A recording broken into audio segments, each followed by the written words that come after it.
عرفان صاحب، پہلے تو آپ ہی سے جاننا چاہوں گا ہوا کیا جس کی بنا کے اوپر اس طریقے سے اٹھایا گیا؟ کوئی آپ کی کہانی آپ ہی کی زبانی ہو جائے؟ بہت شکریہ ندیم صاحب۔ پہلے تو میں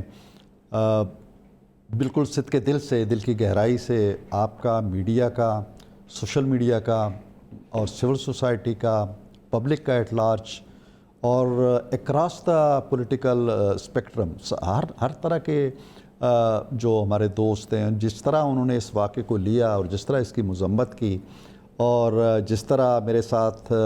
ساتھ تو خیر کیا، ایک غلط کام کی اس کی مذمت کرتے ہوئے حق اور سچ کا ساتھ دیا، میں اس کے لیے بڑا شکر گزار ہوں۔ اور میں یقین رکھتا ہوں ندیم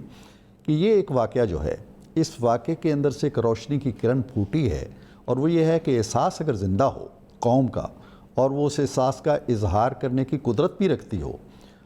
تو پھر حالات بدلتے دیر نہیں لگتی۔ رہا آپ کا یہ سوال کہ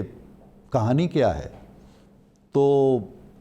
وہ اشفاق صاحب پلے لکھا کرتے تھے، ڈرامے بڑے گنجلک سے ہوا کرتے تھے اور آخر میں یوں ختم ہو جاتے تھے کہ سمجھ نہیں آتی تھی۔ تو میری چھوٹی بیٹی جو ابھی میری گرفتاری کے بعد ماشاءاللہ بڑی ہو گئی ہے، 2-3 بچوں کی ماں ہے، اور جس کو دھکا دے کے انہوں نے گرایا اور لے کے گئے، تو وہ بہت چھوٹی ہوتی تھی۔ تو میں نے اس سے پوچھا کہ بیٹا میں کہیں اور نکل گیا، تو میں نے کہا بیٹا آخر میں کیا ہو گیا تھا؟ تو کہتے کہ ابو آخر میں ختم ہو گئی تھی۔ تو یہ پتہ نہیں شروع کیسے ہوئی ہے اور پتہ نہیں ختم کیسے ہوئی ہے، حقیقت ہے میں ان لوگوں میں سے نہیں ہوں، آپ جانتے ہیں مجھے